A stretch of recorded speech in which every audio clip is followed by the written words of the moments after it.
আমি নাজিফা। আমি কতদিন পর পর কিছু অদ্ভুত স্বপ্ন দেখছি। ফার্স্টে তেমন কিছু বুঝিনি, কিন্তু এক সময় দেখলাম কোথায় যেন স্বপ্নগুলোর মাঝে একটি মিল খুঁজে পাই। আমাদের বাসার 2 তলায় আমরা থাকি। পুরো বাসায় আমরা মাত্র 4 জন মানুষ, কোনো ভাড়া দেইনি। নিজেরাই ওপরে নিচে ঘুরে বেড়াই। 4 তলাতে একটা হল রুম, কোনো ফাংশন হলে ওখানে করা যায়। 5 তলায় ছাদ। আমি প্রায় সময় রাতের বেলা একা একা ছাদে যেতাম। যেহেতু আমরা 2 তলায় থাকি, তাই উপরের লাইটগুলো অফ থাকে, প্রয়োজন হলে জ্বালানো হয়। একা একা ছাদে ঘুরতে বেশ ভালো লাগে। দোলনাতে ঝুলতাম আপন মনে, কিন্তু আমি সহজে লাইট জ্বালাতাম না। অন্ধকারেই আমার ভালো লাগে, কিন্তু অনেক দিন হয়ে গেছে এখন আর ছাদে যাই না। কিছু দুঃস্বপ্ন আমাকে তাড়া করে বেড়ায়। ঘটনায় ঢুকবো। এই মুহূর্তে যদি কেউ চান তাহলে ছাদে উঠে গিয়ে এই ঘটনাটা শুনতে পারেন, বা নিজের ছাদে ঘুরে আসতে পারেন এই ঘটনাটা শুনতে শুনতে কানে হেডফোন দিয়ে।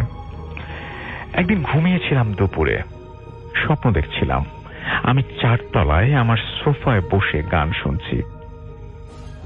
একটু দূরের একটা বাসার ছাদে একটি ছেলে আমাকে দেখে হাসছে। একসময় দেখি সে ভয়ঙ্কর ভাবে হাসতে হাসতে পুরো শরীর বালু, অর্থাৎ স্যান্ড যেটাকে বলি আমরা, বালু হয়ে ঠিক আমার কাছে উড়ে আসছে। সেখানে বাতাস ছিল না, খুব রোদ, কিন্তু ওই জিনিসটা এসে চারিদিকে বাতাসের মতো ঘুরতে লাগলো। আমি দৌড়ে বের হয়ে গেটটা বাইরে থেকে আটকানোর চেষ্টা করি, তখন আমার হাতের রিংটা ভেতরেই পড়ে যায়। আমি কি করব ভেবে পাচ্ছিলাম না। সেই জিনিসটা যেন আমাকে নিয়ে যাবে বা আমার কোনো ক্ষতি করবে। এমন সময় আমার ঘুম ভেঙে যায়, এবং আমি তখনও ভয়ে ছিলাম। অবাক যেটা লাগছে তা হলো সময়টাও তখন প্রায় একই ছিল। মানে আমি এই মাত্র যেন ওপরে ছিলাম। এখানে কিভাবে আসলাম একই সময়ে? আরেকদিন দেখি আমি 3 তলায় একা। হঠাৎ যেন সব অন্ধকার হয়ে গেল। কোনো অবয়ব আমাকে মাটিতে ফোর্স করে ঢুকিয়ে দিচ্ছিল। সাথে সাথে আমার ঘুম ভেঙে যায়, এবং তখন দেখি সময়টাও যেন কিভাবে প্রায় মিলে যাচ্ছে। আমার বডি তখনও একদম ফ্রিজ হয়েছিল। এগুলো 2টো স্বপ্নের কথা বললাম। এখন বাস্তবের কথায় আসি। আমি অভ্যাসবশত একদিন রাতের বেলা অন্ধকারে সিঁড়িতে বসেছিলাম, দক্ষিণা ঠান্ডা বাতাসে। পাশের বাসা থেকে হালকা আলো এসে পড়ছিল। তখন আমি হঠাৎ দেখি একটা ব্ল্যাক শ্যাডো মুহূর্তে এখান থেকে ওখানে সরে গেল। আমি কয়েক সেকেন্ড তাকিয়েছিলাম, কি দেখলাম এটা। তারপর আমি 1 ফ্লোর নিচে এসে বসলাম সিঁড়িতে। বলা দরকার, আমাদের বাসার পেছনের বাসাটা কেমন যেন। ওদের কাজ কখনো শেষ হয় না, ভাঙে আবার বানায়। সন্ধ্যার পর সেখানেও আর কাজ হয় না বলে উপরের সব ফ্লোর অন্ধকার থাকে। লিসেনার, আপনারা যে ঘটনাটি শুনতেছেন এবং এই ঘটনা শেষ অবধি শুনবেন, তার আগে আপনারা আমার এই চ্যানেলে যারা নতুন তারা অবশ্যই চ্যানেলটিকে একটা সাবস্ক্রাইব করবেন, কেননা অনেক কষ্ট করে বাছাই করে ভয়ঙ্কর যে ঘটনাগুলো সেগুলো কিন্তু আপনাদের সামনে তুলে ধরা হয়। লিসেনার, যারা এইরকম ভূত এফএম ভালোবাসেন তাদেরকে জানাই, প্রতিদিন রাত 10টায় আপনারা এই চ্যানেলের মাধ্যমে ভয়ঙ্কর সব ইমেইল এপিসোড পেয়ে যাবেন। এই চ্যানেলের মাধ্যমে বাছাই করা সকল ঘটনা বা অনেক ভৌতিক আর্টিস্টদের সাথে ঘটে যাওয়া ঘটনাগুলো এই চ্যানেলের মাধ্যমে প্রকাশ হয়, এবং আরজে রাসেল ভাইয়ের বাছাই করা ইমেইল এপিসোড তো থাকবেই। তাই চ্যানেলটিকে সাবস্ক্রাইব করবেন এবং ভিডিওটিতে লাইক দিয়ে 3 থেকে 4টি ইমেইল এপিসোড আমরা শুনবো। চলুন চলে যাই ঘটনাতে। যাই হোক, আমি দেখলাম ওই বাসার একটা ফ্লোরে হঠাৎ লাইট জ্বলে উঠল, আবার নিভে গেল। প্রথমে ভেবেছি হয়তো চোখের ভুল, কিন্তু এরপরে কয়েকবার জ্বলে আবার নিভে গেল। আন্ডার কনস্ট্রাকশন বিল্ডিং এ এমন এখন কে করবে, কে কি করবে? আমি এরপর যা দেখলাম তা আমার কোনো হ্যালুসিনেশন ছিল না। আমি দেখলাম একটা অদ্ভুত শ্যাডো, দেখতে খুব অন্যরকম, লাইক একটা ককরোচ কে যদি মানে 1.5 ফিট বড় মোটা করে কল্পনা করা হয়, অনেকটা সেরকম যেন একটা অদ্ভুত বড় প্রাণীর শ্যাডো ওই বাসাটার ওয়াল বেয়ে সোজা উপরের দিকে আরো গভীর অন্ধকারের দিকে উঠে যাচ্ছে। জাস্ট একটা শ্যাডো। আমি জানি না ওটা কি ছিল। এর আগে যে ব্ল্যাক শ্যাডোটা দেখেছিলাম সেটা আরো অন্যরকম ছিল, যা উড়ে চলে গিয়েছিল। আমি এই ব্যাপারগুলো আমার আপির সাথে শেয়ার করি। ও আমাকে বলল তা অন্য একরকম। আমাদের আশেপাশে অনেক কিছু থাকে। ভূত এফএমে শুনেছে সে অনেকের ওপর অনেক পরি বা জিনের নজর থাকে। সেরকমই অনেক ব্যাপার থাকে যারা পিওর সোল খুঁজে বেড়ায়, অ্যান্ড তাদের ওপর আলাদা নজর থাকে। প্রথমে তুমি স্বপ্ন দেখতে আর এখন বাস্তবেই ব্ল্যাক শ্যাডো তোমার আশেপাশে দেখছো। এই জন্য তোমার সন্ধ্যার পর একা ছাদে যাওয়াটা ঠিক নয়, অ্যান্ড তুমি লাইট অফ রাখো। এগুলো তোমার জন্য ওয়ার্নিং ছিল, এটা ওয়ার্নিং হতে পারে। আমি জানি না আমার সাথে এগুলো কি সম্পর্ক, বাট এটুকু বলতে পারি যে এগুলো আমার হ্যালুসিনেশন ছিল না। এখন অনেক দিন হয়ে গেছে আমি ছাদে যাই না। আপির সেই কথাগুলো, আমার দেখা অবয়বগুলো আমার মনে ভয় তৈরি করে। জানি না আপনাদের কাছে কেমন লাগবে। যদি ভালো লাগে তাহলে আমার এটা পড়ে শোনাবেন, খুশি হব। তারপরে নাজিফা শেষ করেছেন তার ঘটনা। Thank you very much Nazifa. আপনার নামটা প্লিজ একটু বলবেন, কোথা থেকে এসেছেন আর কি করেন আপনি? আসসালামু আলাইকুম রাসেল ভাই, আমি শুভ, আমি এসেছি উত্তরা 10 নম্বর সেক্টর থেকে। জি। সো ভাই আপনি কি করেন? আমি একটা কোম্পানিতে আর কি জব করতেছি। তো কোম্পানির নাম কাজটা কি? নাম না আমরা শুনলাম, আমরা কাজটা কি আপনার? মানে আমার কাজটা ওয়াশিং এ। ওয়াশিং এর কাজ, ওকে। তো আপনি যখন যে ঘটনাটা বলবেন তখন আপনি কি করতেন? তখন আমি আসলে একটা এমব্রয়ডারিতে জব করতাম। ওকে, এমব্রয়ডারি কাজ করতেন। আচ্ছা, এখন আমরা চলে যাই আপনার ঘটনায়, শুনি আপনার ঘটনাটি। তো ভাই ঘটনায় চলে যাচ্ছি। ঘটনা হচ্ছে 2012 সালের, এটা হচ্ছে মার্চের দিকের ঘটনা। জি। সো আমার একটা অদ্ভুত অভ্যাস কি, যে আমি বেশি রাত জাগি, তো রাতে হাঁটা চলাটা বেশি করি। তো তখন আর কি সন্ধ্যাবেলায় হাঁটা চলা করতেছিলাম, তখন সম্ভবত এশিয়া কাপ খেলা চলতেছিল। তো খেলাটা দেখে আর কি আমি বাসায় ব্যাক করতেছিলাম রাত্রে 12টা কি 12:30টার দিকে। তো আমাদের এলাকায় একটা জায়গা আছে, ওইখানে তখন নাইট গার্ড ছিল না, বাট এখন আছে। আচ্ছা। তো ওইখান দিয়ে আসতেছি, তো আমি দেখলাম যে একটা নাইট গার্ড বসে আছে। আচ্ছা। কিন্তু তার হাতে যে লাইট থাকবে সে জিনিসটা নাই, একটা লাঠি শুধু। তো আমি তাকে জিজ্ঞেস করলাম যে মানে একটা যেহেতু এতদিন দেখি নাই, তো হঠাৎ করে দেখলাম, তো জিজ্ঞেস করতেই পারি এলাকায়। তো আমি জিজ্ঞেস করলাম যে চাচা আপনি কি এখানে নতুন, আপনাকে নিয়োগ দিচ্ছে? তো সে আমাকে বললো, সে আমার কোনো রেসপন্স দেয় নাই, মানে রিপ্লাই দেয় না কথা। আমি চলে আসতেছি, তো পিছন থেকে সে ডাক দিল। আচ্ছা। একটু মোটা গলায় সে ডাক দিল যে বাবা একটু এদিকে আসো। তো আমি তার কাছে গেলাম, তো গিয়ে বললাম জি আঙ্কেল বলেন। তো বললো যে বাবা তোমার সাথে আমার কিছু কথা আছে। আমি বললাম যে কি কথা? সে বললো যে আমার একটা কাহিনী আছে, সেটা আমি তোমাকে বলতে চাই। আচ্ছা। তো আমি বলতেছিলাম দেখেন এইসব আমাকে এখন বলে লাভ নেই, আমি বাসায় যাবো, এমনি রাত 12টা 12:30 বেজে গেছে। তো সে আমার বলতেছে যে না তুমি একটু শুনে যাও, এত টাইম অপচয় করলা, তা আরেকটু করো। তো আমি তার পাশে বসলাম আর কি, একটা বেঞ্চ ছোট, তো এটা বেঞ্চ বলা যায় না, মানে ওয়াল টাইপের। তো আমি সেখানে বসছি, বসার পরে সে আমার বলতে শুরু করলো সে তার বাড়িটা কি নওগাঁতে। তো সে আজ থেকে 12 বছর আগে, মানে তখন আর কি সেই সময় থেকে 12 বছর আগে সে তার একটা চার দোকান ছিল। তো তার বাড়িটা হাইওয়ের পাশে, তার চার দোকান, আর বাড়িটা হাইওয়ের সাথে। আচ্ছা। তো সে চার দোকান বন্ধ করে রাত্রে 11টা কি 11:30টার দিকে বাড়িতে ফিরে। তো প্রতিদিনের মতো সে, ও রাসেল ভাই এখানে একটা কথা বলে রাখি, এই কথা যখন সে আমাকে বলতেছিল আমার খুবই বিরক্ত লাগতেছিল। তো আমি বললাম যে আমি বাসে চলে যাবো আঙ্কেল, আরেকদিন শুনবো আপনার কথা। তো সে বললো না। তো আমি আসলে একটা সিগারেট বের করি পকেট থেকে, যে সিগারেটটা খাওয়ার জন্য। সে আমাকে বললে তুমি চুপ করে বসে আমার ঘটনাটা শুনো, আর সিগারেট জ্বালাবা না, আমি সিগারেট খাই না, লোকটা আমাকে বললো। তো আমি বাম হাতে, আমার ডান হাত থেকে বাম হাতে সিগারেটটা নিয়ে তার কথা বসে বসে শুনতেছিলাম। তো সে বললো এক রাতে আমি প্রতিদিনের মতো 11:30টার দিকে দোকান বন্ধ করে বাড়ির পথে রওনা দিছি। তো হাইওয়ে ধরে যখন বাড়ির পথে রওনা দিছি তখন দেখি রোডের মাঝখানে একটা বৃদ্ধা মহিলা তার মাথাটা কোলের ভিতরে নিয়ে উকুন বাজতেছিল। তো উকুন বাজতেছিল আর ওই মাথাটা চোখ বড় বড় করে তার দিকে তাকিয়ে একটা অদ্ভুত হাসি দিচ্ছে। আচ্ছা, এই জায়গাটা আমার বিশ্বাস করতে সমস্যা হয়েছে, এই জন্য আমি তখন জিজ্ঞেস করেছিলাম। তারপরে বলেন। বাট এই ঘটনাটা ওই দারোয়ান চাচা বলছেন? হ্যাঁ, ওই চাচা আর কি বলতেছিলাম। আচ্ছা, হ্যাঁ, অদ্ভুত একটা হাসি দিচ্ছে। আচ্ছা, তা হাসি দিলে উনি আবার কি খুব ভয় পেয়ে যায়। ভয় পেয়ে উনি একটা দৌড় দেয়। তো যেহেতু হাইওয়ের ভিতরে, সে দৌড় দিলে তাকে নাকি একটা ট্রাকে ধাক্কা মারে। তার ভাষায় ছিল লরি। একটা ধাক্কা মারলে সে ওইখানে পড়ে যায়। এই বলে সে চুপ হয়ে যায় কিছুক্ষণের জন্য।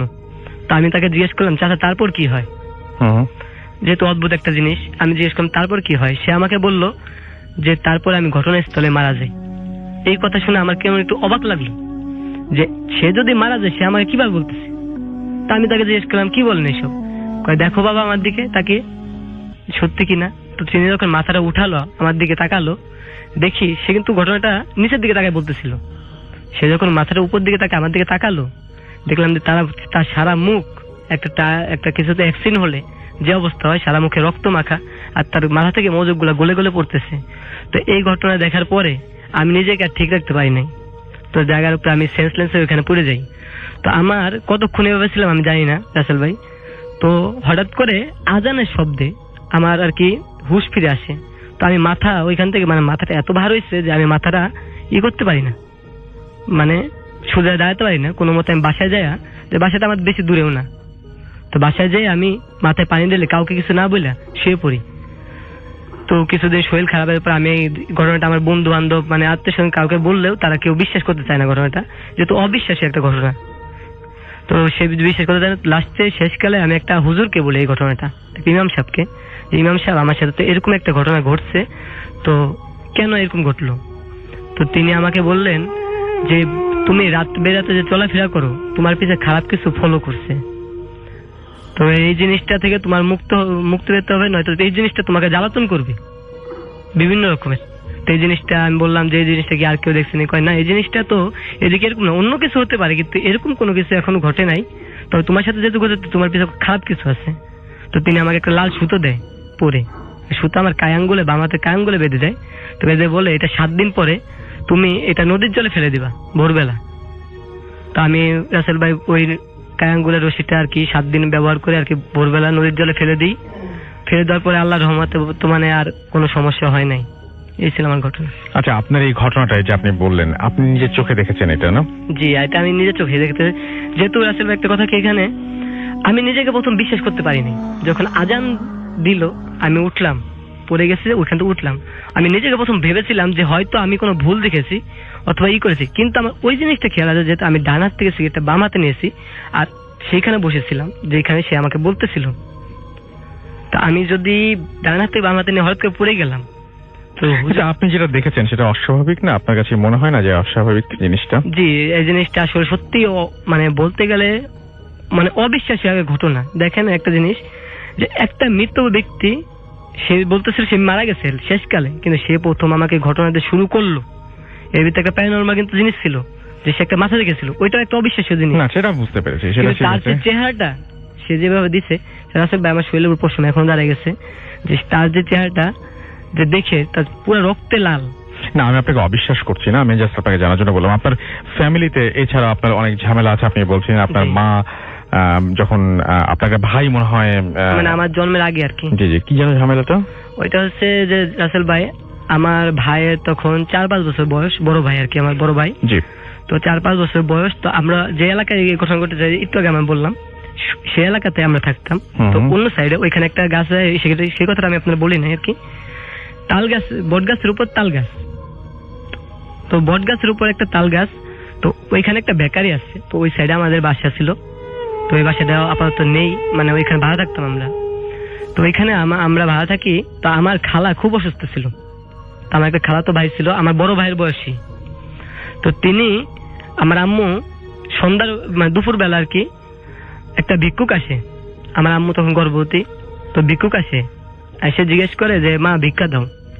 তো আমার মা আম্মু তাকে ভিক্ষে দেয়। ভিক্ষে দেওয়ার পরে তো আম্মু যাক ভিক্ষুক চলে যায়। চলে যাওয়ার পরে আম্মু আর কি সন্ধ্যার পরে আর কি 2টা বাচ্চা দেয়। যেহেতু আমার আন্টি অসুস্থ, তার ছেলে আর কি আমার আম্মুর কাছে থেকে গেছে, তো তাকে পাশে রেখে, আমার বড় ভাইকে পাশে রেখে আম্মু সে ঘুমায় আর কি। তো হঠাৎ করে সে রাত্রে স্বপ্ন দেখে যে ওই ভিক্ষুকটাই তার কাছে আবার আসছে। তো আম্মু বলছে যে আপনাকে না একবার ভিক্ষে দিলাম। ও এর ভিতরে কথা বলতে ভুলে গেছি, সেটা হচ্ছে আম্মুরা বলতেছে স্বপ্নের ভিতরে যে তোর কাছে চাইলাম তুই দিলি না। তো আম্মু বলতেছে যে আপনাকে আমি দুপুরবেলা ভিক্ষে দিলাম, আবার আপনি কি চান? তো বলতেছে তোর পাশে যে 2টা বাচ্চা আছে তার ভিতর তুই আমাকে একটা দিয়ে দে। তো আম্মু বললো যে না, এখান থেকে একটাও দেওয়া যাবে না, এটা আমার বোনের ছেলে আর এটা আমার ছেলে, তো এটার ভিতরে কাউকে একটাও দেওয়া যাবে না। তো সে বলতেছে না, আমি ছাড়া যাবো না, কোনো মতে যাবো না, আমাকে একটা দিতেই হবে, 2টার ভিতরে একটা দিতে হবে। তা আম্মু তো কোনো মতে দিবে না। তো লাস্টে অনেক আর কি স্বপ্নের ভিতরেই মানে জোরাজোরি হওয়ার পরে আম্মু বলে ঠিক আছে তুই যেহেতু মানবি না, যাবি না, তো তুই এক কাজ কর, আমার পেটে যে সন্তান আছে সেটা নিয়ে যা, তারপর তুই এই 2টা নিস না। তো আম্মুর খুবই মানে অসুস্থ হয়ে পড়ে আর কি ওই স্বপ্নের ভিতরে। তো এর ভিতরে সে চলে যাইতেছে নিয়ে, আম্মুর যে ভাষায় আর কি একটা ঝোলা কাঁধে, সে চলে যাইতেছে। তো আম্মু বললো তুই যেহেতু আমারটা নিয়ে চলে যেতেছিস, আমার পেটটা নিয়ে, তাহলে আমি তোকে কিভাবে ছেড়ে দিই? এই বলে সে হারিকেনটা ছুঁড়ে মারে তার দিকে। তো তার সারা শরীরে আগুন লেগে যায়। তো এর ভিতরে আম্মু খুবই অসুস্থ হয়ে পড়ে। এর ভিতরে ভোরবেলা সকাল দিকে মানে সবাই মিলে আম্মুকে হাসপাতালে নেওয়ার জন্য মানে যে সময় বের হবে তোরা থেকে সবাই আসে, আম্মু চিল্লাচিল্লি, মানে পেটে খুব ব্যথা। তো সবাই ঘরে আসে, কেউ ফলো করে না দরজার সামনের দিকে, কেউ ফলো করে নাই, জাস্ট দরজার ভিতরে আসে আম্মু ধরে আর কি বাইরে নিতেছে। এর ভিতরে আম্মু ফলো করে যে দরজার সামনে একটা কাক মরে পড়ে আছে, একটা কাক পড়ে আছে এখানে, কালো কুচকুচে একটা কাক। তো আম্মু বলে সবাইকে আর কি এই ঘটনা খুলে বলে, আমার খালু, তারপরে আমার আব্বুকে এইসব কথা খুলে বললে তারপর ওই কাকটাকে আবার আগুনে পোড়ে, ওই কাকটাকে, যেহেতু হয়তো অবশ্যই থাকতেও পারে, তারপরে থেকে ওই বাসাটা আর কি চেঞ্জ করে দেয়। তারপরে আর কি আম্মু একটা কবিরাজের কাছে গেছিল হাসপাতালে, যেহেতু দেখে যে বাচ্চা আর নেই, বাচ্চা ডেড। তো আম্মু একটা কবিরাজের কাছে, কবিরাজ বললো যে আপনার বাচ্চা তো এটা নিয়েই গেছে, তো আপনার যে সেকেন্ড যে বাচ্চাটা হবে তার কোনো প্রবলেম মানে সে হবে মল্লি, তার কানে একটা সিদ্ধ করে দেন, আর তার সাথে তার মানে 20 বছর আগে তার ভিতরে তার সাথে কোনো খারাপ কিছু ঘটতে পারে, কিন্তু তার কোনো ক্ষতি হবে না ইনশাল্লাহ, কিন্তু তার পরবর্তীতে তার কিছু হবে না। আপনাদের ফ্যামিলিতে অনেক কিছু ঘটে গেছে এরকম আর কি, মানে আমাদের ফ্যামিলি। আপনার কানে আপনি বলছেন যে এই জন্য আপনার কানে ছিদ্র করা, এই তো? Thank you very much. আমরা খুব টাইমের লিমিটেশন আছে আমাদের, আমরা যাচ্ছি আমাদের নেক্সট স্টোরিতে, এন্ড এটা একটা আমাদের ইমেইল, এন্ড আই হোপ যে আপনারা সবাই এটা পছন্দ করবেন। আমাদের একজন লিসেনার এটা পাঠিয়েছেন, সো আমি যাচ্ছি, আমি যেভাবে লিখেছেন উনি সেভাবে আমি পড়ছি। আসসালামু আলাইকুম রাসেল ভাইয়া, আমি মহিম, আমি ধানমন্ডিতে থাকি। ঘটনাটা খুবই সম্প্রতি আমার বান্ধবীর সাথে ঘটা। আচ্ছা, বন্ধুবীর লেখা আছে, আমি ঠিক বন্ধু না বান্ধবী ঠিক বুঝতে পারছি না। এনিওয়েজ, আচ্ছা, সে তার নাম প্রকাশ করতে নিষেধ করেছে, এই জন্য আমি লিখলাম না। আমি ঘটনাটা আচ্ছা, উনি এই ঘটনাটা লাইভ শেয়ার করতে চান, সো আমি এইটা না পড়ি, এর পরের স্টোরিতে আমি চলে যাই। মহিমকে আমরা হয় লাইভ ডেকে ফেলবো। আচ্ছা, পরের স্টোরি যেরকম। আসসালামু আলাইকুম রাসেল ভাই, আশা করি ভালো আছেন। আমি দিদার হোসেন রাব্বি, জাহাঙ্গীরনগর বিশ্ববিদ্যালয়ের 41তম ব্যাচের ম্যানেজমেন্ট স্টাডিজ বিভাগের স্টুডেন্ট। ভূত এফএম এর জন্মলগ্ন থেকেই আমি এর নিয়মিত শ্রোতা ও ভক্ত। ভূত এফএম এর সর্বপ্রথম এপিসোডটিও আমি শুনেছিলাম। যা হোক, আমার জীবনে প্রায় 8-10টি ঘটনা আছে যেগুলো কিছুটা ভয়ঙ্কর ও কিছুটা অদ্ভুত, যা সহজে বিশ্বাস করার মতো নয় কিংবা পরিষ্কারভাবে ব্যাখ্যা করার মতো নয়। আজ আমি সেরকমই একটা ঘটনা আপনাদের সাথে শেয়ার করতে যাচ্ছি। ভালো লাগলে শ্রোতাদের পড়ে শোনানোর অনুরোধ জানাচ্ছি। ঘটনাটি 2011 সালের এক জরুরি প্রয়োজনে আমাকে চাঁদপুরের মতলব থানাধীন কোনো এক গ্রামে এক আত্মীয়র বাড়িতে যেতে হয়। সেদিন ব্যস্ততার কারণে ঢাকা থেকে রওনা দিতে আমার বিকেল 5টা বেজে গিয়েছিল, তাই মতলবের সেই গ্রামের বাজার পর্যন্ত পৌঁছাতে রাত প্রায় 8টা বেজে যায়। সঙ্গত কারণেই আমি গ্রামটির নাম বলছি না। বাজার থেকে আমার আত্মীয়র বাড়ি হেঁটে যেতে 25 থেকে 30 মিনিট সময় লাগে। গ্রামের ভেতর দিকে যে রাস্তাটি গিয়েছে সেটি খুব সরু, তাছাড়া বেশিরভাগ সময় কর্দমাক্ত থাকার কারণে এখানে সন্ধ্যার পর কোনো রিক্সা আসতে চায় না। সেদিন অবশ্য আমি কোনো রিক্সা পাইনি। গ্রামটিতে এর আগেও আমার কয়েকবার যাওয়া হয়েছিল, তাই ওখানকার সব রাস্তা আমার আগে থেকেই চেনা। তাই বাজার থেকে হাঁটা শুরু করি বাড়ির উদ্দেশ্যে। বলে রাখা ভালো, তখন অমাবস্যা হওয়াতে চারিদিকে ঘুটঘুটে অন্ধকার ছিল, আকাশ মেঘলা ছিল, মাঝে মাঝে বিদ্যুৎ চমকাচ্ছিল। বৃষ্টির আশঙ্কায় হয়তো সেদিন সন্ধ্যার সাথে সাথেই গ্রামের লোকেরা ঘরে চলে গিয়েছিল। তাছাড়া গ্রামের লোকের সংখ্যাও খুব বেশি নয়। বাজার থেকে বাড়ি পর্যন্ত পুরোটা রাস্তা আমাকে ছাড়া আর কাউকেই দেখতে পাচ্ছিলাম না। বলে রাখা ভালো, আমি যে রাস্তা দিয়ে হাঁটছিলাম তার দুপাশে বিশাল এলাকা জুড়ে শুধু ধান ক্ষেত। রাস্তাটি দিয়ে যেতে যেতে 3-4টি বাঁশ ঝাড় ও 2-3টি ছোট কবরস্থানও পড়ে। আমি নির্ভয়ে হাঁটছিলাম। আমি যখন বাড়ি থেকে আনুমানিক 100 গজের মতো দূরে হঠাৎ চারিদিকে প্রচন্ড বেগে বাতাস বইতে শুরু করলো, আর প্রচন্ড মাত্রায় বিদ্যুৎ চমকাচ্ছিল। বলতে দ্বিধা নেই, জীবনে একমাত্র সেদিনই বিদ্যুৎ চমকানোর শব্দে কেন যেন ভয় পেয়েছিলাম। হঠাৎ করেই প্রচন্ড বেগে বৃষ্টি শুরু হলো। কি করব ভেবে পাচ্ছিলাম না। সাথে ছাতা ছিল না। কাঁচা রাস্তা কাদায় একেবারে হাঁটার অনুপযুক্ত হয়ে গেল এক নিমেষেই। একটু অসাবধান হলেই পা পিছলে গড়াতে গড়াতে ধান খেতে গিয়ে পড়তে হবে, কারণ রাস্তাটি ক্ষেতের জমি থেকে প্রায় 5 ফুট উঁচু। বাধ্য হয়ে ভিজেই অন্ধকারে কর্দমাক্ত বিচ্ছিল রাস্তা দিয়ে অতি সাবধানে আস্তে আস্তে বাড়ির দিকে হাঁটতে থাকি। চারিদিকে বৃষ্টি আর বিদ্যুৎ চমকানো দেখে মনে হচ্ছিল পুরো আকাশটাই যেন ভেঙে পড়বে। প্রচন্ড শব্দে কানে তালা লেগে যাচ্ছিল। হঠাৎ সামনে থেকে একটা কণ্ঠ স্পষ্টভাবেই ভেসে এলো, বৃষ্টিতে না ভিজে আমার সাথে এই ছাতার ভেতর এসো। অথচ প্রচন্ড বৃষ্টি ও বিদ্যুৎ চমকানোর শব্দে কারো ভয়েস এত স্পষ্ট করে শুনতে পারার কথা নয়।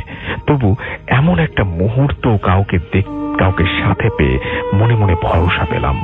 অন্ধকারে লোকটাকে দেখতে পাচ্ছিলাম না, তবে বিদ্যুৎ চমকানোর আলোয় বুঝতে পারলাম লোকটা সাদা পাঞ্জাবি টাইপের কিছু একটা পরা। সে আমার 3-4 হাত সামনেই দাঁড়ানো। এরপর দুজন একই ছাতার নিচে পাশাপাশি হাঁটতে থাকি। সাবধানে পা ফেলতে হচ্ছিল, তাই আমি মাথা নিচু করেই হাঁটছিলাম।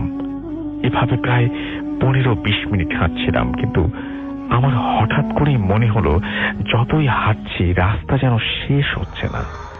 যেখান থেকে বৃষ্টি শুরু হয় সেখান থেকে আমার আত্মীয়ের বাড়ি হেঁটে যেতে সর্বোচ্চ 10 মিনিট সময় লাগার কথা। অন্যদিকে বৃষ্টি আর অনবরত বিদ্যুৎ চমকানো বাড়তেই লাগলো। এভাবে মোট 30 মিনিট হাঁটার পর, 25 থেকে 30 মিনিট হাঁটার পর আমি মাথা নিচু করে হাঁটা অবস্থায় হঠাৎ লোকটাকে জিজ্ঞেস করে বসলাম, আপনি কোথায় যাবেন? আমি তো এমনিতেই ভিজে গেছি। আপনার বাড়ি এসে থাকলে আপনি বরং বাড়িতে চলে যান। আমার কথায় লোকটার কোনো জবাব না পেয়ে হঠাৎই আমার ডান পাশের লোকটার দিকে তাকালাম। বিদ্যুৎ চমকানোর আলোয় লোকটার সাদা কাপড় পরা শরীরের অবয়ব দেখতে পাচ্ছিলাম, কিন্তু তার মাথা আর ছাতা দেখতে পাচ্ছিলাম না। ব্যাপারটা বোঝার জন্য উপরের দিকে তাকাতেই আমার পুরো শরীর অবশ হয়ে গেল। দেখলাম লোকটার মাথা আমার মাথা থেকেও প্রায় 5-6 ফুট উপরে, আর ছাতাও আছে ওখানেই। আমার উচ্চতা 5 ফুট 10 ইঞ্চি, তার মানে লোকটার উচ্চতা হবে প্রায় 10 থেকে 12 ফুট। আগেই বলছি রাস্তাটা প্রচন্ড কর্দমাক্ত ও পিচ্ছিল ছিল। উপরে তাকিয়ে অসতর্কত হওয়াতে পা পিছলে গড়াতে গড়াতে আমি ধান খেতে পড়ে গেলাম। সেই রাতে সেই মুহূর্তে আমার মানসিক অবস্থা কেমন হয়েছিল তা বলে বোঝাতে পারবো না। মনে হচ্ছিল যেন ঘুমের ঘোরে স্বপ্ন দেখছি। অনেক কষ্টে কাঁদা থেকে উঠে দাঁড়ালাম। তারপর বিদ্যুৎ চমকানোর কাঁপা কাঁপা আলোয় দেখতে পেলাম লোকটার ছাতা মাথায় ঠাঁই দাঁড়িয়ে আছে। লোকটা তখন আমার 7 থেকে 8 হাত দূরে। লোকটার চেহারা দেখতে পাচ্ছিলাম না, তবে মনে হচ্ছিল চোখের জায়গায় কেমন যেন অদ্ভুত লাগছে। সেই মুহূর্তে আমি কাঁদার মধ্যেই পড়ে থাকবো, নাকি রাস্তায় ওঠার চেষ্টা করব, নাকি ধান ক্ষেতের আইল ধরে সামনের দিকে এগিয়ে যাব, কোনো সিদ্ধান্ত আমি পৌঁছতে পারছিলাম না। তখন হঠাৎ করে আমি লক্ষ্য করলাম লোকটা শূন্যে ভাসতে ভাসতে আমার দিকে এগিয়ে আসতে লাগলো। নিজেকে নিয়ন্ত্রণ করতে পারলাম না। কাঁদার মধ্যে দৌড়ানোর চেষ্টা করতে গিয়ে প্রথম ধাপেই পা পিছলে আবারও ধান ক্ষেতের উপর পড়ে গেলাম। হয়তো তখনই জ্ঞান হারিয়েছিলাম, কারণ এর পরের কিছুই আমার মনে নেই। যখন আমার জ্ঞান ফিরল, দেখলাম আমি আমার আত্মীয়ের বাড়িতেই শুয়ে আছি। তখন রাত 11টা বাজে। সেদিন বৃষ্টি শেষ হবার পর আমার সেই আত্মীয়ের আকাশের অবস্থা দেখার জন্য টর্চ হাতে বাড়ির উঠোনে গিয়ে দাঁড়ায়। তখন সে টর্চের আলোতে বাড়ি থেকে 20-25 হাত দূরের আইলে কিছু একটা পড়ে থাকতে দেখতে পায়। তখন পাশের 2-3 জন লোক নিয়ে আইলের কাছে এসে আমাকে অজ্ঞান অবস্থায় পড়ে থাকতে দেখে এবং আমাকে সেখান থেকে উদ্ধার করে। আমার শরীর কর্দমাক্ত থাকা ছাড়া অস্বাভাবিক কিছুই তাদের চোখে পড়েনি। জ্ঞান ফেরার পর আমার সাথে রাতে ঘটা সমস্ত ঘটনা আশেপাশের লোকজনকে খুলে বললাম। তখন তারা বলল, আমার সাথে এই ঘটনা ঘটার বেশ কয়েকদিন আগে নাকি এক লোক বিকেলের দিকে তার গরুকে ঘাস খাওয়াতে রাস্তার ধারে বেঁধে এসেছিল। মাগরিবের আজানের প্রায় আধা ঘন্টা পর যখন সে গরুটা আনতে যায়, গিয়ে দেখে গরুটা অদ্ভুতভাবে মরে পড়ে আছে। এছাড়াও অনেকেই নাকি একা পথ চলার সময় রাতের বেলায় অদ্ভুত ধরনের কুকুর বিড়াল দেখতে পায়, অথচ কুকুর বিড়ালগুলোর কাছে গেলেই সেগুলো আর দেখতে পাওয়া যায় না। যা হোক, এরপরে বহুবার ওই গ্রামে গিয়েছি, কিন্তু কখনোই অদ্ভুত কিছু দেখতে পাইনি। এমনকি এরপর রাত 12টা বাজেও ওই রাস্তায় একা হেঁটেছি, কিন্তু আমার সাথে কোনো প্রকার অদ্ভুত কিছু ঘটেনি কিংবা কিছু দেখতেও পাইনি। তবে ওই দিনের ঘটনাটি কোনো ব্যাখ্যা আমি আজও খুঁজে পাই না। এই ছিল আমার ঘটনা। সবাইকে ধন্যবাদ। আমার জন্য দোয়া করবেন। আমার সাথে ঘটে যাওয়া আরো কিছু ঘটনা পরবর্তীতে আবার শেয়ার করার চেষ্টা করব। ধন্যবাদ। আল্লাহ হাফেজ। তো আমার দ্বিতীয় ঘটনা, এই ঘটনাটি আমি পারতপক্ষে কাউকেই বলি না, বা কেউ বিশ্বাস করবে কিনা আমি জানি না, কিন্তু এই অভিজ্ঞতা আমার জীবনে প্রায় শেষ করে দিয়েছে। এটা কোনো ভূতের গল্প নয় ভাইয়া, এটা হচ্ছে কালো জাদুর ঘটনা। সবকিছুই আমার ঠিকঠাক চলছিল আপন গতিতে। গত বছর আমার জীবনে হঠাৎ যেন সবকিছু উল্টে পাল্টে যাওয়ার উপক্রম হয়ে গেল। শুরু হলো এক অদ্ভুত অসুস্থতা। হঠাৎ করে আমি অসুস্থ হয়ে পড়ি। ব্যাপারটা সাধারণত জ্বর, ঠান্ডা ছিল না। আমার মাথাটা সবসময় ভার হয়ে থাকতো, যেন সবটা সময় কেউ আমার মাথার উপরে একটা পাথর চাপা দিয়ে রেখেছিল। ডাক্তার দেখিয়েছি, সব রকম পরীক্ষাও করেছি, রিপোর্টে কিছু আসতো না। অথচ আমার কষ্ট বেড়েই চলতো। রাতে ঘুম হতো না, মনে হতো কেউ যেন আমার কানের কাছে সবসময় কিছু বলতো, যা আমি বুঝতে পারতাম না। একদিন সকালে রাসেল ভাইয়া আমি নিজের ঘরে ঝাড় দিচ্ছিলাম,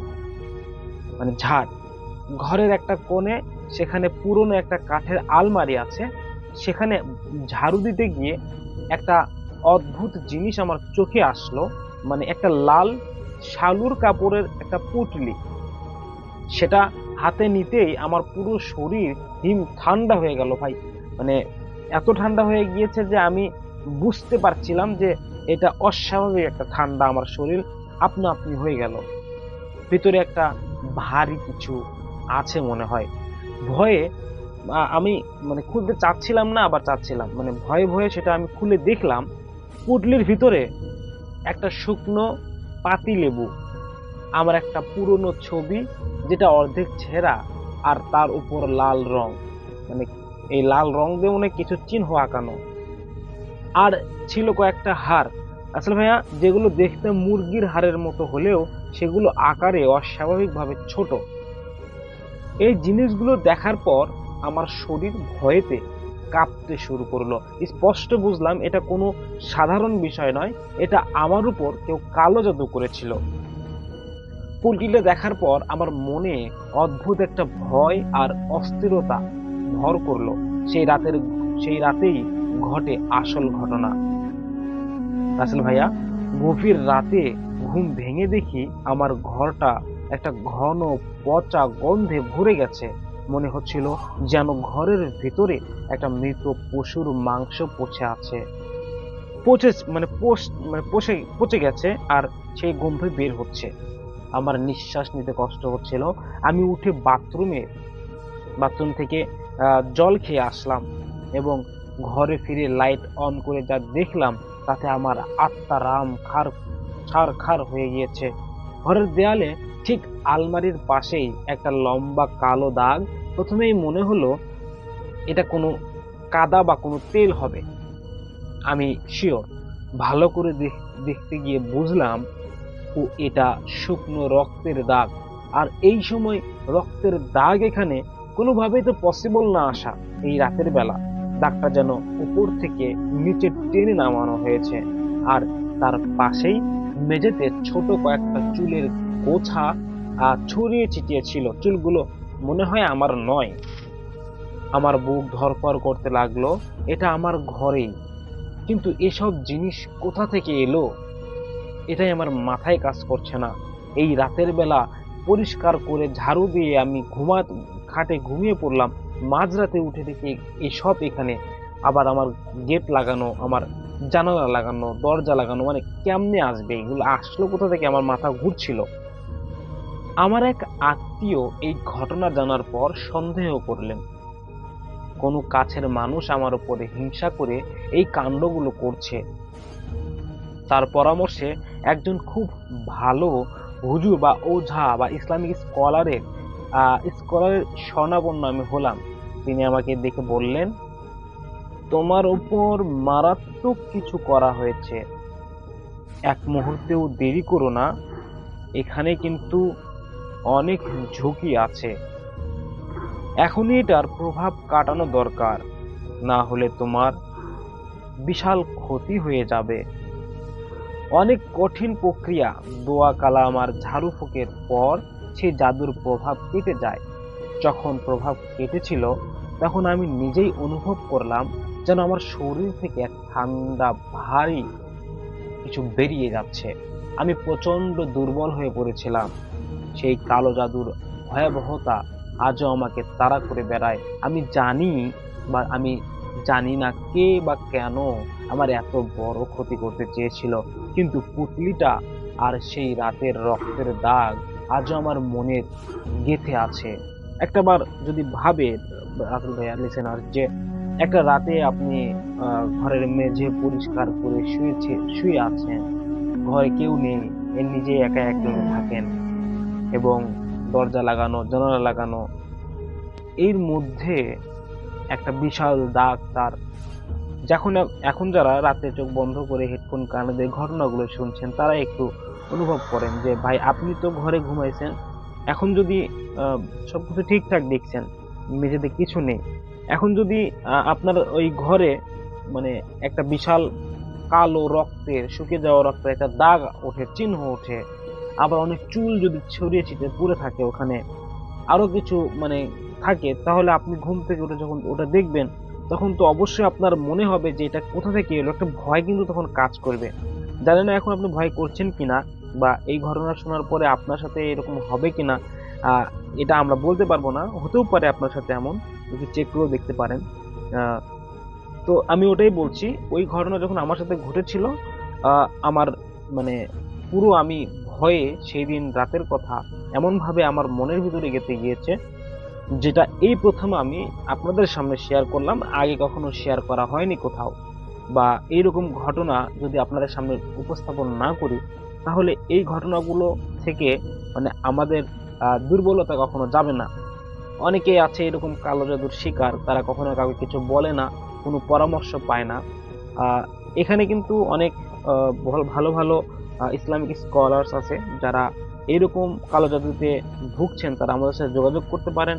আমরা কিন্তু অবশ্যই আপনাদের সুস্থতার জন্য সর্বাধিক চেষ্টা করব ইনশাআল্লাহ। আপনারা সবাই আপনাদের সাথে ঘটে যাওয়া ঘটনাগুলো শেয়ার করবেন আর আজকের মতো এখানে বিদায় নিতে হচ্ছে।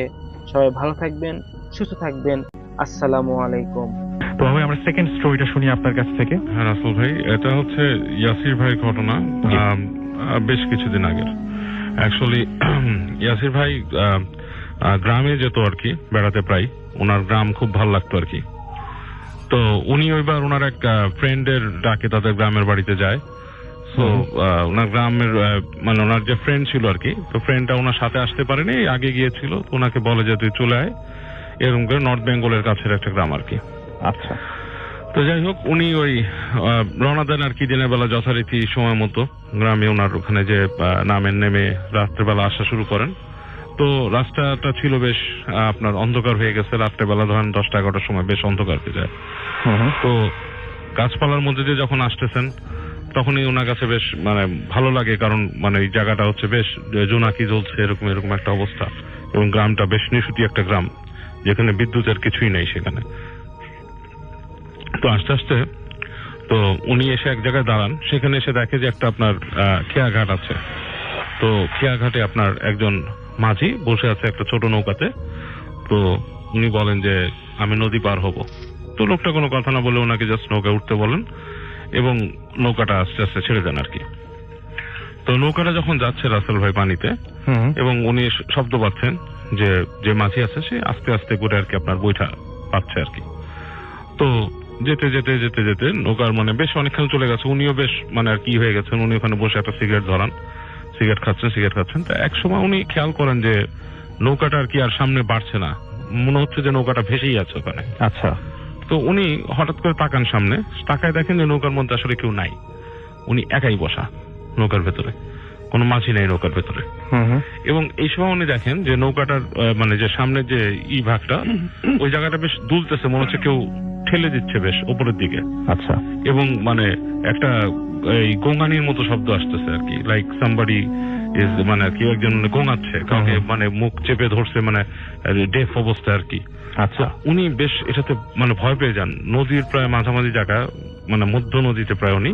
এই সময় এরকম একটা শব্দ আসতেছে এবং নৌকার কোনো মাঝি নাই, বৈঠা কোথায় তাও জানেন, এবং উনি এটাতে ইউজ টু না, এই বৈঠা পাওয়ার মতো অবস্থা ওনার না। তো উনি বেশ ভয় পান। তো গোঙানির শব্দটা এক পর্যায়ে মানে উনি মানে মনে হচ্ছে কেউ গলা চেপে ওনাকে বলতেছে মেরে ফেললো, এরকম মানে মানে এরকম ধরনের একটা কথা আর কি। তো উনি তখন না ওই পানিতে লাফ দিয়ে পড়েন আর কি। আর উনি ওখানে আর বসে থাকতে পারেন না, পানিতে লাফ দিয়ে পড়ে উনি যেভাবে সাঁতার জানতো, খুব মানে কম মানে কষ্ট করে সাঁতারে আশ্রয় পাচ্ছে আর কি, উনি ডাঙায় উঠে আসেন। এই পাশে যেই পাশ থেকে উনি নৌকা উঠছিলেন সেই পাশে উনি উঠে আসেন এবং উনি দৌড় দেন ওখানে। তো দৌড়াতে দৌড়াতে দৌড়াতে উনি যায় যে একদম আর কি দূরে কোথাও পায় না, দেখে যে একটা দোকান আর কি আছে। তো দোকানের ভেতরে হালকা আলো জ্বলতেছে, দোকানটা বদ্ধ, দোকানের মধ্যে হালকা আলো জ্বলতেছে আর কি। তো উনি দোকানের মধ্যে খুব নক করেন, কিল মানে কিল টিল মারেন আর কি। দোকানের লোকটা ভেতর থেকে একজন বলে কে এত রাতে, সেও দরজা খুলতে চায় না। তো উনি তারপর বলে ভাই আমি আসছি, আমি শহর থেকে আসছি, দরজাটা খুলেন প্লিজ। আচ্ছা। ঝাপটা খুলেন প্লিজ। অনেক রিকোয়েস্ট করার পর লোকটা ঝাপ খুলে একটু খুলে দেখে ওনাকে, দেখে বলে যে আপনি এখান থেকে কি করতে আসছেন? তো বলে যে আমি এখানে আসছিলাম, আমি তো ওই পার নদীর ওই পারে যাবো, এখানে এসে। বলে আপনি এখান থেকে কেন আসছেন? আপনি তো ওই পার দিয়ে মানে ওখানে আছে ছোট সাঁকো আছে, ওখান থেকে যেতে পারতেন, ওখানে তারপর ভালো নৌকার ব্যবস্থা আছে, মানে আপনাকে কোনো না কোনো ভাবে ওখানে পৌঁছা দিত। এই রাস্তা দিয়ে তো আসার কিছু নাই। তো উনি বললো যে ভাই আমি এখান থেকে আসছিলাম, এসে একটা নৌকা দেখছি ঘাটে, এবং এই ঘাটে আমি পার হতে গেছিলাম, এরকম এরকম মানে পড়ছি, তার শরীরে ভেজা। তো লোকটা তো ওনার গাটা মুছতে দিল। তো বললো যে আপনি যেখান থেকে আসছেন এখানে এই যে এই জায়গায় আগে একটা এরকম মাঝি থাকতো আর কি, এবং মাঝির আপনার সম্পদ ছিল, কিছু জমি জমা ছিল। তো এই গ্রামে যে ওখানে একজন আছে, দুষ্ট লোক আছে আর কি, সে ওখানকার প্রভাবশালী লোক আর কি। সে মাঝির জায়গাটা নেওয়ার জন্য তার সাথে অনেক গন্ডগোল করছিল, এবং পরে ওই মাঝিকে মেরে আপনার ওই পাথর বেঁধে আর কি পানির তলে ডুবাই দেয় আর কি। এবং এরপর থেকে অনেকেই নাকি ওখানে দেখে যে ওই মাঝিকে বলে যে আপনি মানে ওখানে মাঝি পাবেন কোথায়, ওখানে নৌকাও তো থাকার কথা না, কিভাবে আপনি নৌকার মধ্যে গেলেন আর কিভাবে আপনি পড়লেন, এরকম আর কি। তো ওই লোকটা ওনাকে তো উনি খুব ভয় পায়, এবং ওই রাতের বেলা উনি ওই দোকানেই থেকে যায় আর কি লোকের সাথে, এবং পরে ওখান থেকে উনি ব্যাক করেন। ওকে, এটাই ছিল ঘটনা, তাই তো? আচ্ছা, থ্যাংক ইউ ভেরি মাচ বাবু ভাই আপনার সেকেন্ড স্টোরির জন্য। আসসালামু আলাইকুম রাসেল ভাইয়া, আমি মাহমুদ শোয়েব বগুড়ার এয়ারপোর্ট এলাকা থেকে বলছি। তো এই ঘটনাটি আপনি বিশ্বাস করবেন না, কিন্তু এই ঘটনাটা আমার জীবনে যা ভয় ঢুকিয়েছে তা আর বলে বোঝানো যাবে না। কয়েক বছর আগের কথা, আমাদের পুরনো বাড়িতে একটা বড় অ্যান্টিক লুকের আয়না ছিল। আয়না, ঠাকুমা বলতেন ওটা নাকি প্রায় 100 বছরেরও পুরনো বা তারও বেশি হবে। দেখতে যতই সুন্দর ততটাই ওই আয়নাটা অদ্ভুত ছিল। আয়নাটার ফ্রেম বেশ ভারী এবং কালো হয়ে যাওয়া কাঠ দিয়ে বানানো, মানে এক জাতীয় কাঠ আছে না, অনেক ভারী। সেদিন রাতে আমি একা ঘরে শুয়েছিলাম। ওই সময়টা ছিল গরমকাল, তাই জানালাটা সামান্য খোলা, ওই খোলা দিয়ে বাতাস আসতেছিল, খুব ভালো লাগতেছিল। বাইরে শুধু ঝিঝি পোকার ডাক আর মাঝে মাঝে কুকুরের ঘেউ ঘেউ। হঠাৎ মাঝরাতে আমার ঘুমটা ভেঙে গেল। ঘড়িতে দেখলাম ঠিক তখন 3টা বাজে বা 3টা বেজে 15 মিনিট। বুকটা রাসেল ভাইয়া অনেক ধরফর করছিল, মনে হচ্ছিল কেউ যেন ঘরে আছে। আমি উঠে বসলাম এবং ঘরটা আবছা অন্ধকারে ডুবে গেল। শুধু জানালা দিয়ে আসা রাস্তার টিমটিমে আলোয় আমি সবকিছু স্পষ্ট দেখছিলাম। চোখ গেল সেই পুরনো আয়নাটার দিকে, যেটা ঘরের এক কোণে রাখা ছিল। যা দেখলাম তাতে আমার রক্ত হিম হয়ে গেল। রাসেল ভাইয়া, ওই আয়নার দিকে তাকাতেই আমার মনে হলো আমার বিছানাটা আয়নার মধ্যে দেখা যাচ্ছে না। শুধু ওই আয়নার সেই দিকটা যেন, মানে আয়নার সেই দিকটা যেন এক ঘুটঘুটে কালো কোন একটা গুহার মতো। কিন্তু তার থেকেও সেই কালো গহ্বর বা তার থেকেও ভয়ঙ্কর ছিল একটি, মানে অন্য একটি জিনিস। রাসেল ভাই, তখন আমি স্পষ্ট দেখলাম সেই অন্ধকারের মধ্য দিয়ে একটা আবছা অবয়ব ধীরে ধীরে আমার দিকে আসছে। সেটা মানুষের মতো দেখতে, কিন্তু একটাও স্পষ্ট বৈশিষ্ট্য, মানে মানুষের বৈশিষ্ট্য ছিল না। যেন ঘন ধোঁয়া জমাট বেঁধেছে। সে সোজা আয়নার কাচের দিক দিয়ে এগিয়ে আসতে লাগলো আমার দিকে। আসলে তখন আমি একটু নড়তে পারছিলাম না। গলা আমার ওই সময় মানে শুকিয়ে গিয়েছিল, চিৎকার বেরাচ্ছিল না। মানে ভয়ে আমার চোখ বন্ধ করে ফেললাম আমি নিজেই, কারণ আমি নড়তে পারছিলাম না, চিৎকার দিতে পারছিলাম না। মনে মনে শুধু ঠাকুমার বা আল্লাহ বা এরকম আমি আল্লাহর নাম স্মরণ করছিলাম। কয়েক মিনিট পর সাহস করে চোখ খুললাম এবং দেখলাম আয়নাটা আবার স্বাভাবিক হয়ে গেছে। এই ঘটনা, মানে আমার ঘর, আমার বিছানা সবকিছুই দেখা যাচ্ছে। আমি হাফ ছেড়ে, মানে আমার হাম নিঃশ্বাস ছেড়ে ভাবলাম হয়তো চোখের ভুল ছিল, ঘুমের ঘরে কিছু একটা হয়তো দেখেছি। আমি যখন আবার শুতে যাব ঠিক তখনই শুনলাম একটা খসখসে চাপা হাসির শব্দ। এই শব্দটা মনে হলো ঠিক আয়নার ভিতর থেকে আসছে। আমি আর এক মুহূর্ত দাঁড়াইনি, এক লাফে বিছানা থেকে নেমে ঘরের বাহিরে এলাম। সেই রাতে বাবার ঘরে গিয়ে শুয়েছিলাম আমি ভয়ে। জি, পরের দিন সকালে আয়নাটা বাবা মাকে বলে স্টোর রুমে বন্ধ করে দেই, আর কোনোদিনও ওটাকে ঘরের মধ্যে আনিনি। মানে আজও যখন আমি মাঝরাতে ঘুম ভাঙে আমার, ওই আয়নাটার কথা মনে পড়লে আমার পুরো শরীর শিরশির করে ওঠে। কারণ আমি জানি সেদিন রাতে যা ঘটেছিল আমার সাথে সেটা কোনোদিন ভোলার মতো না। ওই ভয়টুকুই আমার শরীরের ভিতরে গেঁথেছিল। এটা একটা সত্য ঘটনা ছিল রাসেল ভাইয়া। মানে ওই আয়নাটা যখন রাত হয়, রাত 1টা থেকে রাত 4টা কি 5টা পর্যন্ত একটা কালো গহ্বর থাকে, এবং ওটার ভিতর দিয়ে, মানে ওই গহ্বরের মধ্যে কিছু দেখা যায়, একটা মানুষের মতো অবয়ব টাইপের স্পষ্ট দেখি। আর আমি যখন শুয়ে থাকি এই খাটের ও এই মাথা থেকে ওই দিকে তাকালে ওই দেয়ালি কর্নারে ওই আয়নাটা ছিল। খুবই ভয় লাগতো আমার এটা। কিন্তু ওই দিন যখন প্রথম আমি ওটা দেখেছিলাম, ওই কথাটা রাসেল ভাইয়া আমি এইভাবেই বলে যাব সবাইকে, কারণ ওইটা আমার কাছে অনেক ভয়ঙ্কর একটি বিষয়, ওটা আমি কখনো ভুলতে পারবো না। তো এই ছিল রাসেল ভাইয়া ঘটনা। ধন্যবাদ। আসসালামু আলাইকুম। আমি রাসেল আছি সাথে, এবং এখন চলে যাব হাফেজ মাইনুদ্দিন ভাইয়ের কাছে। তার রিসেন্ট একটা ঘটনা শুনবো আমরা, তারপরে আবারও ফিরে আসবো আপনাদের কাছে।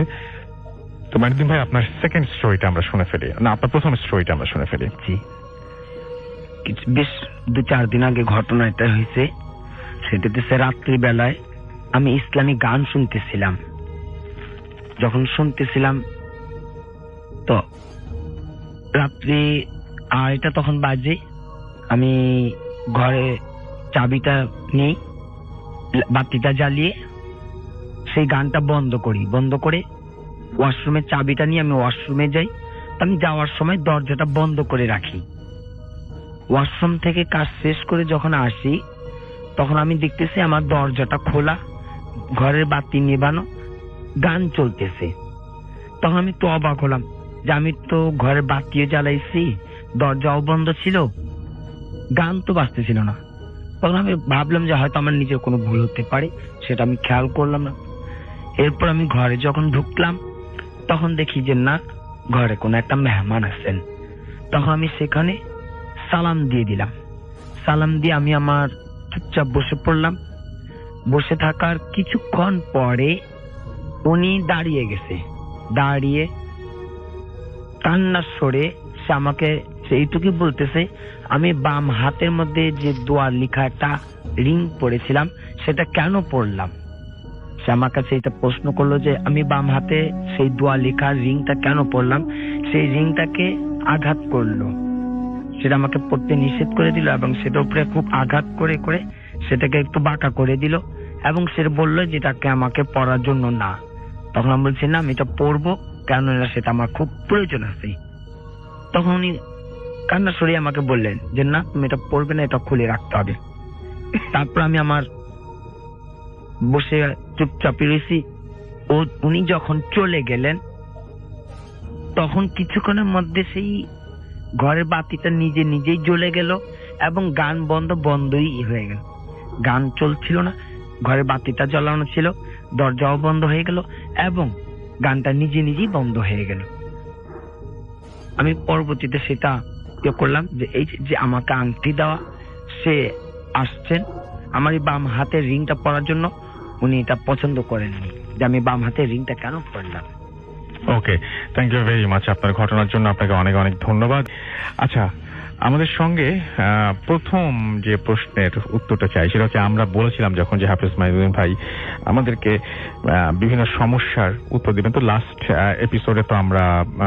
এপিসোডটা তো আমরা একটু ডিফারেন্ট করেছিলাম, তো সেখানে সেটা সব দেওয়া সম্ভব হয়নি। এখন আমরা বলবো, আমরা প্রথম যেটা দেখতে পাচ্ছি যে মুর্শিদাবাদ জালাঙ্গি সড়কপাড়া থেকে আমাদের একজন লিখেছেন, এবং তিনি যেটা লিখেছেন, তিনি লিখেছেন যে আমি নুরুল ইসলাম, আমার প্রবলেমটা বলবেন না, নামটা বলতে পারেন। তো প্রবলেমটা যেহেতু উল্লেখ করতে তিনি নিষেধ করেছেন, সুতরাং আমি প্রবলেমটা উল্লেখ করছি না, শুধুমাত্র তার সমস্যাটার উত্তর আমি ছোট্ট করে বলবো যে হাফেজ মাইনুদ্দিন ভাই আপনাকে একটু জানিয়ে দিতে বলেন। জি ভাইয়া, গোলাম মোহাম্মদ ভাইয়া উনি খুব ভালো লোক। ওনার পারিবারিক ফ্যামিলির সম্পর্কটা ভালো না থাকার কারণে তার এই সমস্যাটা হইতেছে। আচ্ছা, মানে সেটা কিরকম বুঝিনি। উনি যে প্রশ্নটা উল্লেখ করছেন তার ওয়াইফকে যেটা খাওয়ানো হয়েছে সেটা বাস্তব। আচ্ছা, হ্যাঁ, খাওয়ানো হয়েছে। এটা এই জন্যই যে ওনার ছেলেকে যে ওনার কাছ থেকে আলাদা করা হয় অভিভাবক থেকে, সেই যে সম্পর্কটা যেন ভালো থাকে, মিলেমিশে থাকে, সেটা তারা চাচ্ছেন। তাদের সম্পর্কটা, ফ্যামিলির সম্পর্কটা ভালো না থাকার কারণে। তার মানে আপনি বলছেন যে উনি যেটা আন্দাজ করছেন যে কিছু খাওয়ানোর ব্যাপারটা, সেটা আসলে খাওয়ানো হয়েছে। আমরা সেকেন্ডটাতে চলে যাই। এমনি মারুফ আর রশিদ আমাদের লিখেছেন খুলনা থেকে, আমার মাথা প্রায় সব সময় গরম থাকে এবং আমি অনেক কিছু ঘটার আগে টের পাই, এর সমাধান দিলে উপকৃত হব। রাশেদ ভাইয়া আল্লাহ তাআলা বিবেক শক্তিটা প্রখর করে দিয়েছেন, যার কারণে উনি এই জিনিসটাকে যে কোনো কাউকে দেখলে অথবা কোনো কিছু দেখার সাথে সাথে উনি বুঝতে পারেন যে ঘটনা ঘটে যাচ্ছে। আর উনার যে মাথাটা গরম থাকে, উনি বলতেছেন সেটা তার অস্থিরতার কারণে। সবকিছুতে উনি অগ্রিম যেটা বলবেন সাথে সাথে যেন হয়ে যায়। সবার কাছ থেকে সবকিছু অস্থিরতা করার কারণে তার মাথাটা গরম থাকা হয়, কিন্তু তার কোনো সমস্যা না। এটা হইতেছে আল্লাহ তাআলা তাকে বিবেক শক্তিটাকে প্রখর করে দিয়েছে। মিরাজুল হাসান মিরাজ আমাদের লিখছেন, তিনি লিখছেন ঘুমানোর সময় আমাকে খুব ঘন ঘন বোবা ধরে। হ্যাঁ, এটা কি কোনো প্রবলেম? হ্যাঁ, এটা একটা সমস্যা। উনাকে বলবো 5 ওয়াক্ত নামাজ যেন পড়া হয় উনার। আচ্ছা, উনার 5 ওয়াক্ত নামাজ জামাতের সাথে অথবা যেভাবে হোক উনি নামাজ যেন পড়া হয়, এবং রাত্রিবেলা যখন উনি ঘুমাবে ওযু করবে, আর ডান দিক বুকের ডান পাশে আলিফ, মাঝখানে লাম, বাম পাশে মিম লিখে ঘুমালে বোবার কখনো ধরবে না। ওকে। আচ্ছা, আমাদের এখানে লিখছেন যে প্রায় 2 বছর আগে ডিভোর্স হয় একজনের, গাইবান্ধা থেকে তিনি লিখছেন, তৌফিকুল আলম, এবং তিনি বলছেন ডিভোর্সের 7 থেকে 10 দিন। আচ্ছা, বাবার নাম তৌফিকুল আলম, তার নাম হচ্ছে আরিফ মোহাম্মদ তৌফিক, এবং তিনি লিখছেন যে 7 থেকে 10 দিন পরে বেডরুমের ফ্যান নষ্ট হয়ে যায়। ফ্যান ঠিক করার সময় ফ্যানের উপরে তিনি সাদা কাগজে কিছু একটা লিখিত অবস্থায় কোনো একটা তাবিজ পান। এই তাবিজটা কোথা থেকে আসলো তিনি জানতে চেয়েছেন। জি ভাইয়া, তাবিজটা তো ডিভোর্সের অনেক আগেই ছিল। আপনার তাই মনে হয়? জি জি, তার মানে আগে থেকে ছিল না, অনেক আগে। তার মানে আপনি বলছেন যে সম্পর্ক ভাঙার কারণটাও এরকম? আচ্ছা, ওকে। আচ্ছা, আমি দেখতে পাচ্ছি যে আমাদের এখানে আরো একজন লিখেছেন যে আমার একটা সমস্যা আছে, মাঝে মাঝে বুঝতে পারি কে যেন আমাকে ডাকে, রাতে বাড়ি ফেরার সময় হয়, এটা আমি এটা সমাধান চাই। জি, আশিক ভাইয়া। হুম। আশিক ভাইয়ার এটা জিনের একটা প্রভাব। আশিক ভাইয়ার এখন সামনে আরো জিনের প্রভাব পড়বে। আশিক ভাইয়ার উচিত সকাল এবং সন্ধ্যা এই দুটা সময়তে যেন আয়াতুল কুরসি পাঠ করা হয়, ফজরের নামাজের পরে এবং মাগরিবের নামাজের পরে। এই দুটা নামাজের পরবর্তীতে কারোর সাথে কোনো কথা না বলে আয়াতুল কুরসি পাঠ করলে ইনশাআল্লাহ উনাকে আর কোনো সমস্যা হবে। আমাদের পরের প্রসঙ্গে চলে যায়, সরাসরি মূল প্রসঙ্গে আসি। গত 1.5 বছর ধরে আমার সাথে অদ্ভুত ঘটনা ঘটছে, জানি না এটাকে কাকতালীয় বলবো কিনা, কিন্তু এইসব ঘটনার শিকার হওয়া আমার মনে হচ্ছে আমাকে কালো জাদু করা হয়েছে। আমার ইমেলটি সামান্য দীর্ঘ হতে পারে, অনুরোধ করছি ধৈর্য ধরে পড়বেন। আপনার সঙ্গে অনেক গুণী মানুষের পরিচয় আছে, হাফেজ মাইনুদ্দিন ভাই অথবা আরেকজন এসেছিলেন যিনি মানুষের বিভিন্ন সমস্যার সমাধান করে থাকেন। আপনার মাধ্যমে যদি ওনারা আমাকে একটা পথ দেখান খুব উপকৃত হব। ঘটনা শুরু হয় আমাদের চাকরি হারানোর মধ্যে দিয়ে। আমি বেসরকারি বিশ্ববিদ্যালয়ে শিক্ষকতা করি, স্বনামধন্য একটি বিশ্ববিদ্যালয়ে কাজ করতাম। প্রতিষ্ঠানের সকল নিয়ম মেনে চলছিলাম, ছাত্রছাত্রী আমাকে খুব পছন্দ করত, কিন্তু কর্তৃপক্ষ একদিন আমাকে ডেকে বলল আমার চাকরি নাকি থাকছে না। আমি অবাক হয়ে কারণ জিজ্ঞাসা করলাম, তারা বললেন আমি নাকি প্রতিষ্ঠানের বিরুদ্ধে ষড়যন্ত্র করছি। আমি আকাশ থেকে পড়লাম, ওনারা আমার সাথে আর কোনো কথা বলতে চাইলেন না এবং আমি বেকার হয়ে গেলাম। অদ্ভুত বিষয়, সর্বোচ্চ শিক্ষাগত যোগ্যতা এবং 8 বছরের অভিজ্ঞতা থাকার পরেও কোনো প্রতিষ্ঠান আমাকে ইন্টারভিউতে ডাকলো না পর্যন্ত। শেষে আমি একটা নিম্নমানের প্রতিষ্ঠানের নামমাত্র বেতনে ভিক্ষা চেয়ে ঢুকলাম, সেখানেই আছি, ভিখারির মতো অবস্থা প্রায়। এই শেষ নয়, অভাবনীয়ভাবে সকল সুযোগ যেন আমার হাতের আঙুল দিয়ে গলে বেরিয়ে যাচ্ছে। কাছের মানুষেরা কথা দিয়ে নির্বিকার ভাবে কথা রাখছে না। মা বাবা সহ অন্যরা আমার প্রতি বিনা কারণে বিরূপ হয়ে উঠছেন। সম্প্রতি একটি ইন্টারভিউতে প্রথম হবার পরেও আমাকে কথা দিয়ে কর্তৃপক্ষ অন্যজনকে নিয়োগ দিয়েছেন। আমি এখন দিশেহারা, বুঝতে পারছি না কার কাছে গেলে সমাধান হবে।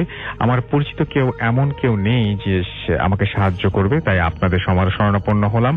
আমার ভাগ্য যেমন খারাপ হয়ে যাচ্ছে তাতে মনে হতে পারে এই ইমেল আপনার চোখেই পড়বে না। যদি পড়ে অনুগ্রহ করে হাফেজ মাইনুদ্দিন ভাইকে কাছে পৌঁছে দেবেন অথবা তার সাথে আমাকে একটু যোগাযোগ করিয়ে দেবেন।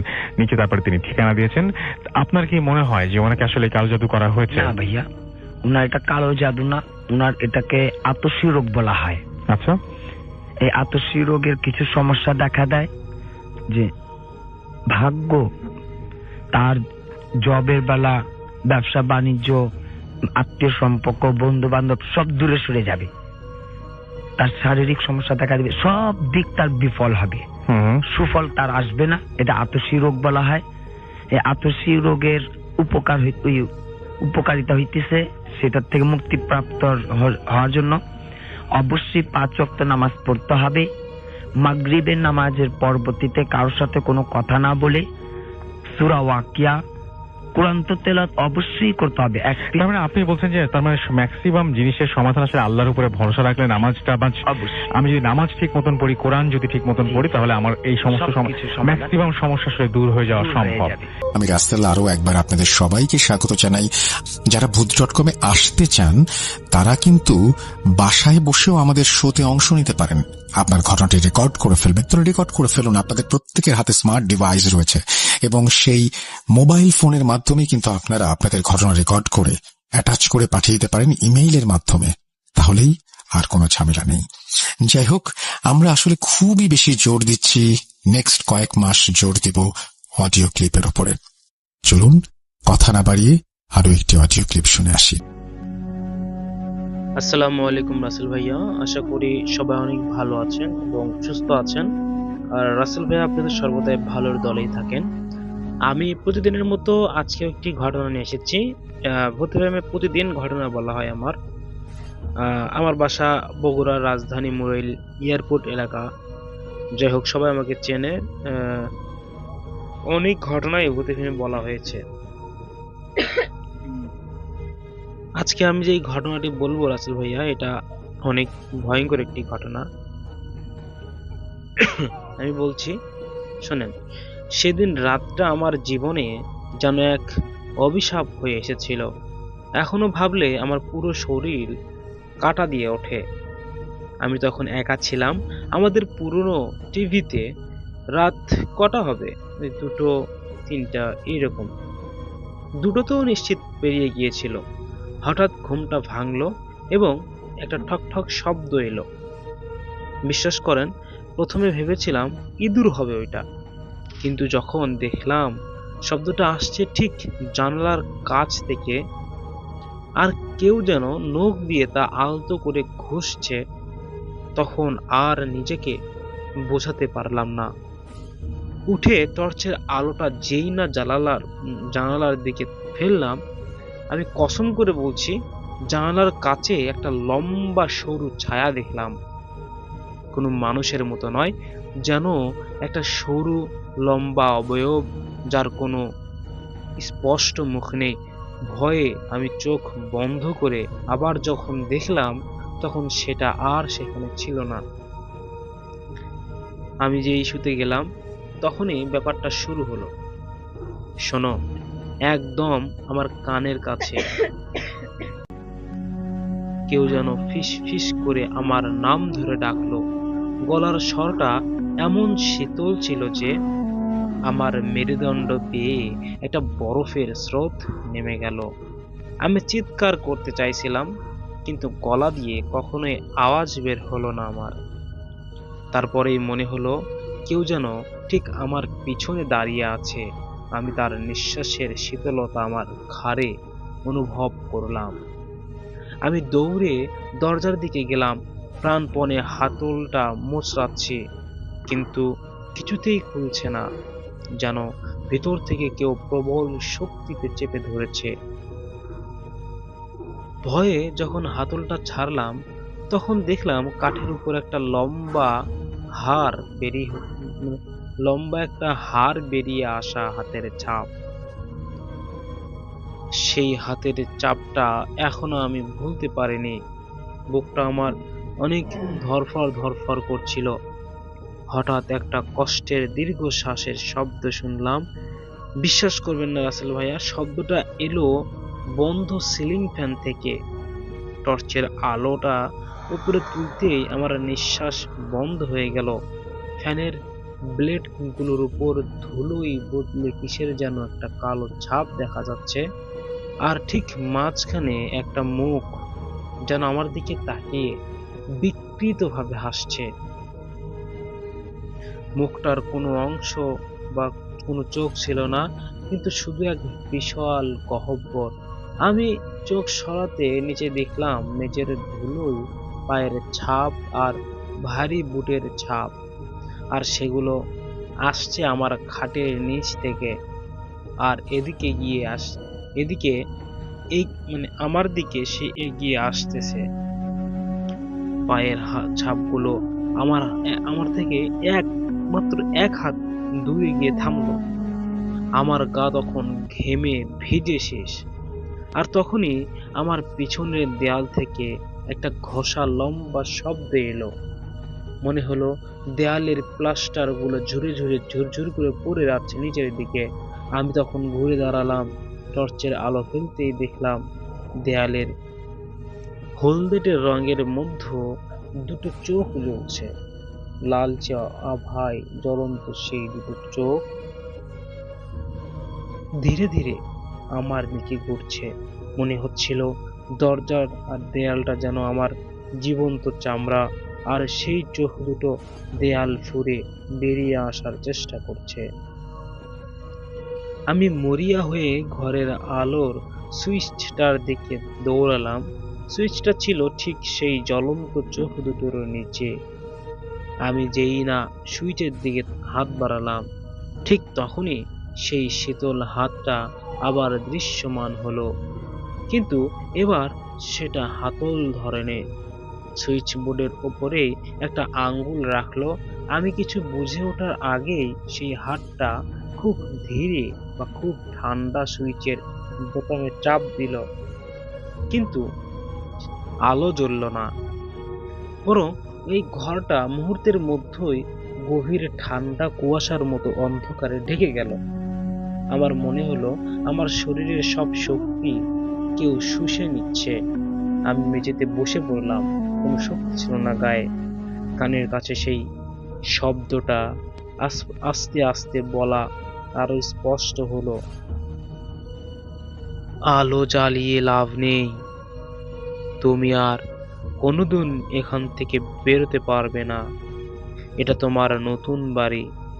আর তারপর কি হলো আমি জানি না, আমার আর কিছুই মনে নেই। যখন জ্ঞান ফিরল তখন দেখি আমি মেঝেতে পড়ে আছি আর ভোর হয়ে গেছে। ঘরটা একদম স্বাভাবিক, ফ্যান বন্ধ, দেয়ালে কোনো নখ চোখ নেই, কোনো নখের আঁচড় নেই, কিন্তু আমি এখনো সেই শীতল স্পর্শটা অনুভব করি। মাঝে মাঝে রাতের বেলা এখনো মনে হয় কেউ যেন আমার নাম ধরে ডাকছে। কেমন লাগলো ঘটনাটি ভাইয়া? যদি ঘটনা ভালো লাগে অবশ্যই আমার এই অডিও ক্লিপটি আপনি শেয়ার করবেন, আর প্রতিদিন আমাকে একটি করে ঘটনা বলার এইরকম সুযোগ করে দিবেন। সবাই ভালো থাকবেন, সুস্থ থাকবেন। আসসালামু আলাইকুম। লিসেনার্স, আজকের এই ইমেল এপিসোডটি এতদূর পর্যন্তই। যারা সম্পূর্ণ ইমেল এপিসোডগুলো শুনলেন তাদেরকে অসংখ্য অসংখ্য ধন্যবাদ। এবং আপনারা জানেন যে আমরা প্রতিনিয়ত আপনাদের ভালোবাসা অর্জনের জন্য আমরা বাছাই করা সকল ঘটনাগুলো একত্রিত করে আপনাদের সামনে তুলে ধরে থাকি। লিসেনার্স, আপনারা যদি চান তাহলে আমরা আপনাদের ইচ্ছা মতো ভৌতিক আর্টিস্টের ঘটনাও নিয়ে আসতে পারবো, কেননা আমরা এখানে অনেক পরিশ্রম করি। আপনারা যদি বলেন ডক্টর আলিফ বা আজ রাসেল, তারপরে বাবু ভাইয়া, আফনান ভাইয়া, লাইক আরো অনেক ভৌতিক আর্টিস্ট আছে যাদের কণ্ঠে আপনারা ঘটনা শুনতে চান, জাস্ট কমেন্ট করুন। পরের দিনই আপনারা তার কণ্ঠে তার 10টায় ভয়ঙ্কর ঘটনা পেয়ে যাবেন, এবং সেই ঘটনাগুলো একদম নতুন ঘটনা। যাই হোক, আজকে এখানে বিদায় নিতে হচ্ছে। তার আগে আরেকটি কথা বলতে চাই, যারা আমাদেরকে প্রতিনিয়ত ঘটনা পাঠান তারা কিন্তু ঘটনা পাঠাচ্ছেন না। মাঝখানে কিছু প্রবলেমের কারণে আমি ঘটনা আপনাদের পড়তে পারিনি, কিন্তু এখন আপনাদের ঘটনাগুলো আমি পড়তে চাই। আপনারা ঘটনা পাঠান এবং অনেক অনেক অনেক ঘটনা পাঠাবেন, এই ঘটনাগুলো রেকর্ড করে আপনাদের শোনাবো। এবং অনেকেরই ইচ্ছা যে ভাই নিজস্ব কণ্ঠে, মানে নিজের কণ্ঠে রেকর্ড করে পাঠাবেন, সেটারও সুযোগ আছে। আপনারা নিজস্ব কণ্ঠে ঘটনা পাঠান, সেই ঘটনা আমরা তুলে ধরবো। সবাই ভালো থাকবেন, সুস্থ থাকবেন। দেখা হচ্ছে নেক্সট ইমেইল এপিসোডে। আসসালামু আলাইকুম।